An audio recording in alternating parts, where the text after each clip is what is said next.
సఫిల్గూడ కట్టమైసమ్మ గుడి కాడ ఒక పిచ్చోడు. ఆ పిచ్చోడిది కర్ణాటక బీదర్. అదే కర్ణాటకలో ఇంకో పిచ్చోడు ఉన్నాడు. ఆ పిచ్చోడేమో పాప్కార్న్ లో ఉప్పుకు బదులుగా యూరిన్ వాడతాడు అన్నట్టు.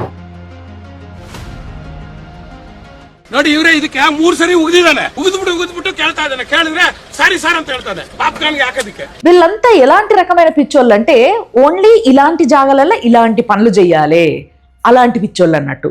మరి పిచ్చి ఎవరెక్కిస్తుండ్రు? మీకు విషయం తెలుసా? ఐపీసీ సెక్షన్ 295 ఇప్పుడు బిఎన్ఎస్ 298 ప్రకారం ఎక్కడైతే మతపరమైన జాగలల్లా అపవిత్రమైన పనులు చేస్తే 2 సంవత్సరాల జైలు శిక్ష ఆర్ ఫైన్ పడొచ్చు, లేదా కొన్నిసార్లు 2 పడొచ్చు. కోట్ల మంది మనోభావాలు దెబ్బతింటే శిక్ష ఇదే. కాశ్మీర్ విషయంలో ఏం జరిగిందో తెలుసు కదా మీకు.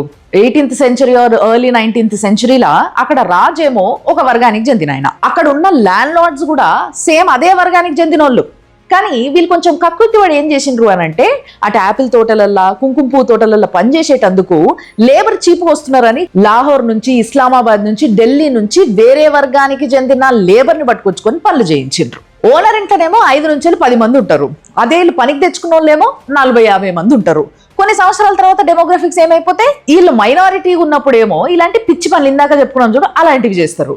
అదే మెజారిటీ అయిపోతే రలీఫ్, సలీఫ్ యా గలీఫ్ అంటే తెలుసు కదా, మతం మారుండ్రి, పారిపోండ్రి లేదా చచ్చిపోండ్రి. ఇప్పుడు బంగ్లాదేశ్ నుంచి, బర్మా నుంచి వచ్చిన వాళ్ళు చీపు వస్తున్నారు కదా లేబర్ అని చెప్పేసి వాళ్ళని పనిలో పెట్టుకుంటున్నారు. ఇంకొన్ని సంవత్సరాల తర్వాత ఏం జరుగుతుంది? అదే జరుగుతుంది.